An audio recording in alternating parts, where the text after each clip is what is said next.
I'm going to finish cutting up the tomatoes.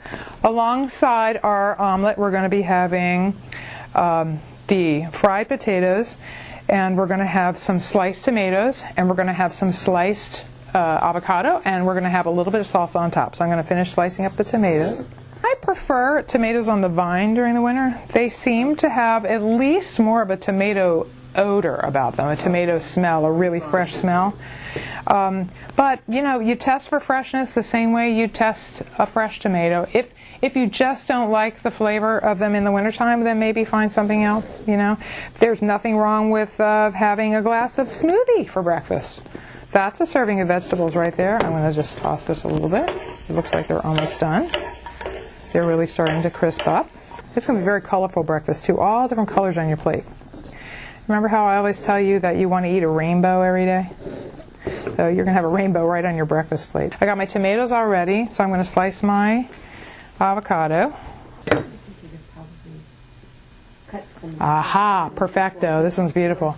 I'm actually still going to use this guy when I get home. I'm just going to cut off the brown part. Brown is typically fine when it's because air got to it. Now, I opened that and it already had brown on it, which says to me that it was beginning to go rotten. But it might taste fine anyway. I would suggest the taste method. If it just taste it with a little spoon, and if it tastes good, good, use it. It's not going to hurt you. And if it doesn't taste good, cut it off. Are you all watching how I cut this thing? Yeah, I am. So easy. This is part of the smoothie demo too, and all of you guys have been to that. So I bought that little contraption for the avocado. I love it. Isn't this the greatest thing? Yeah. So if I were going to use this guy, only half of it. Yeah. Shauna doesn't know this because she hasn't been in the smoothie demo yet. You basically turn this upside down and strap on the seatbelt. And then it will stay fresh in your fridge for, I'd say, at least 5 or 6 days. Because what causes the avocado to go brown is oxygen. It's basically oxidizing, just like rusting. This is done. Check it out. Isn't that beautiful? Beautiful. It's absolutely beautiful. I hope you guys don't mind. I'm just going to put a little salt, pepper, and garlic on it. Normally, I would just cut this in half, and I'd get half. My husband would get the other half, so I put it on 2 plates, half on each plate. But today, I'm just cooking for one large group. So, there you go. There's that. And let me just quickly stir up the potatoes. They are really looking good, and they smell divine, don't they? They really do. And then I'm just going to serve up the tomatoes. I will just leave some of those off, and then I just scoop. Shauna, can you see this? Because she's the only one who hasn't seen this smoothie. Just scoop this right out of the shell.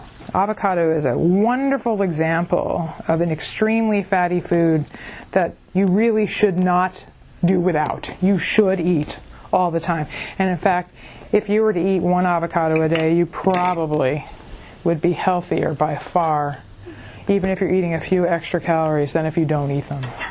All right, we're done. And a little salsa. Isn't this beautiful? It's just the prettiest plate.